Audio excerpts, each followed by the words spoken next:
Hello ladies and gentlemen, my name's Haste and this is a look at a specific engineer build focusing on the Elixir Gun and alchemy. The engineer is a rather versatile profession that can focus on a matter of different things. As I mentioned before, this particular build focuses on one of my favorite weapons, if not my favorite, the Elixir Gun, a tier 3 utility skill that gives the engineer a weapon bundle you can switch to whenever you please. This build gives you a focus on conditions and boons, doing steady condition damage while granting you a good amount of support capabilities and maneuverability. Excellent for group and solo PvP, and it works well in PvE too. For starters, let's take a look at the Elixir Gun and what it does by default. You throw this bundle on one of your utility slots, which also gives you a tool belt ability, and you can then switch to it, replacing your main weapon with 5 new abilities. The first of the 5, Tranquilizer Dart, does a decent amount of damage, but more importantly afflicts weakness and a stacking bleed effect. Weakness stacks in duration, and what it does is reducing the enemy's endurance regeneration, the resource required for dodging. It does this by 50% in addition to making 50% of their non-critical hits a glancing blow. Glancing blows in turn do 50 to 75% less damage. Secondly, Tranquilizer Dart also applies your main source of damage with this build, namely the bleed condition. Bleed, as you could imagine, is an intensity stacking damage over time effect that pulses in damage every second for every stack.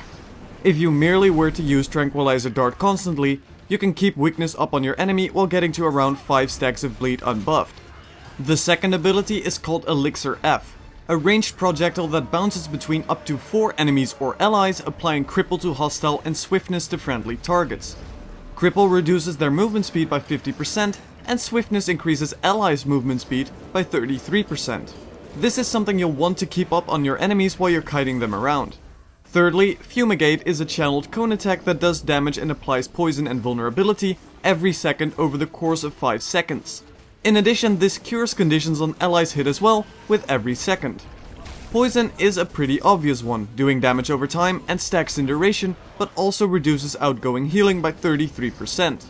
Vulnerability stacks in intensity and increases the damage taken by 1% for every stack. The range on this is rather short, so you have to get in closer than usual, but it is very effective when fighting multiple opponents or when you have your enemy kited. The fourth ability is Acid Bomb. Acid Bomb's main use is mobility, as it leaps you backwards, but also places a small damage field on the ground for 5 seconds, damaging enemies every second. And lastly, the number 5 ability is called Super Elixir, which places a light combo field on the ground, doing initial healing followed by smaller heals every second for 10 seconds. The tool belt ability gained by having the Elixir Gun in a utility slot is called Healing Mist, an ability that grants regeneration to nearby allies and yourself when used for 10 seconds, healing you every second. As you no doubt picked up by now, with this build you can do a good amount of supporting while throwing nasty conditions on your enemies every second. Now, since we're going with the Elixir Gun here, we've already filled one of the utility slots and have 2 left. We're not really interested in anything but alchemy here, because those won't benefit from our build, so we got a few skills to pick from. First of all, Elixir B is a great elixir to use in this situation and gives you Fury, Swiftness and Retaliation for 10 seconds, in addition to giving you Might for 30. Fury gives you a flat out 20% critical chance increase, a statistic we'll heavily invest into. Swiftness, as mentioned before, gives you a 33% movement speed increase.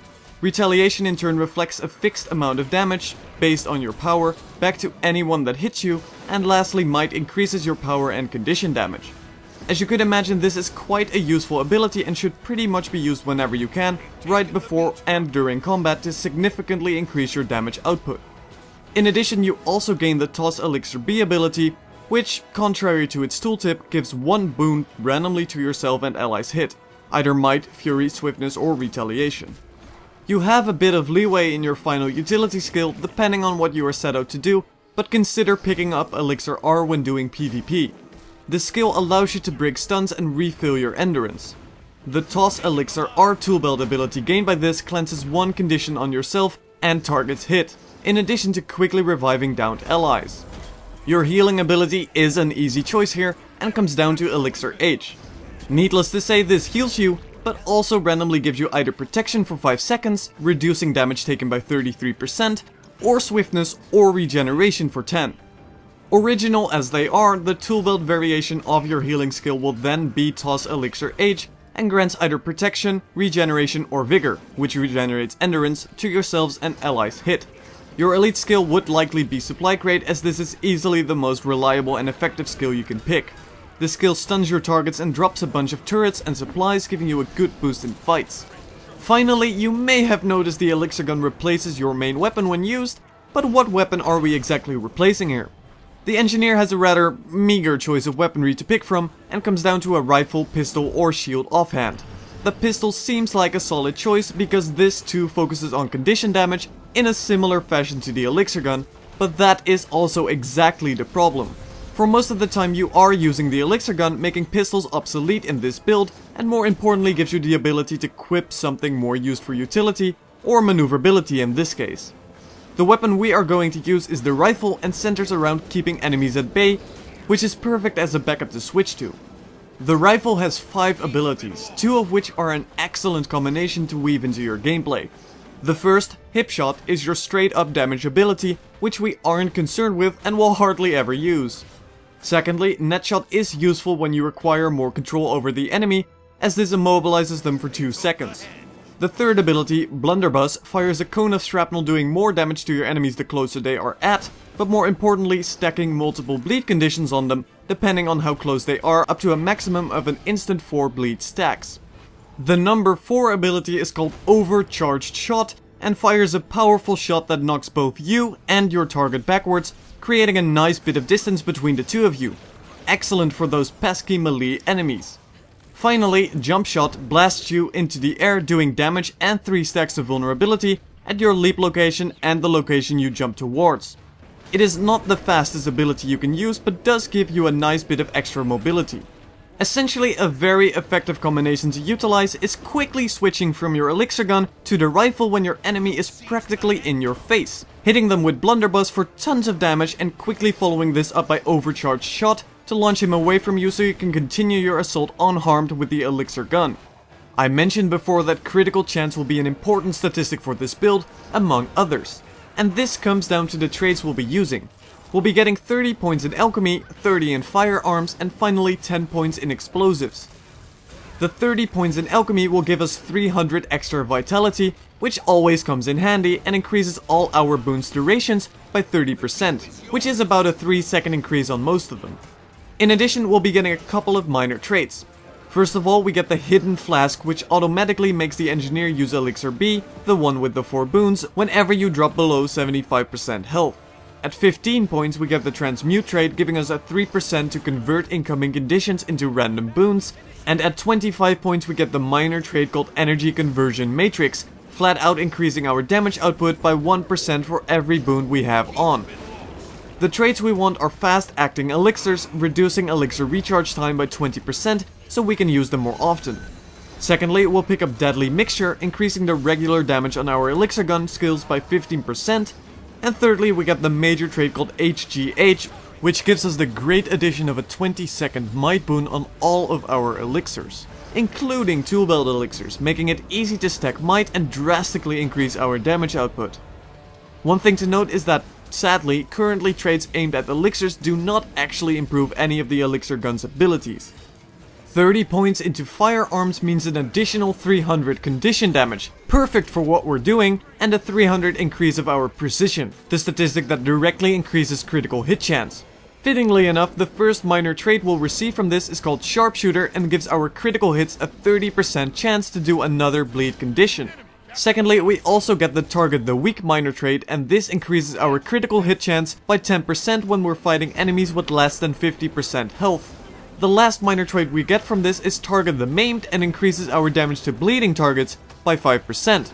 As you can hear, with this tree we'll get a huge boost in our critical hit chance and bleeding effectiveness. The major traits we'll pick are first of all Precise Sights, giving our critical hits a 50% chance to apply vulnerability to enemy targets. Secondly, we'll go with the Fireforged Trigger, decreasing the recharge time on our Elixir Gun skills. And finally, we'll get Rifled Barrels, improving the range on our rifle and more importantly Elixir Gun skills. The 10 points remaining we'll put into Explosives, a tree that increases our condition duration by 10%, power by 100 and gives us the Evasive Powder Keg minor trait, causing us to blaze a bomb every time we dodge, but more importantly allows us to pick the Incendiary Powder major trait, adding yet another condition to our list and giving our critical hits a 33% chance to do a 2-second burning condition on enemy targets. Through this, our elixirs and buffing capability is drastically increased, while giving us a huge bonus in condition damage and critical hit chance, which in turn also increases our conditions. And finally, let's take a look at our gear. In PvE, this will of course vary a lot as you level, but your main statistics will be condition damage followed by precision. However, one thing to note here is that currently you effectively unequip your main weapon when you switch to a kit. What I mean with this is that whenever you equip a kit, in this case the Elixir Gun, you lose all the statistical benefits your main weapon might give you. Whether this is a bug or intended, keep this in mind as it effectively doesn't make your rifle matter a whole lot. Sigils too do not have any effect when you switch to a kit. For PvP gear, it essentially comes down to whatever runes you decide to use and your amulet slot. Considering our priority on condition damage, specifically bleeds, consider getting 5 ranks of the superior rune of the afflicted.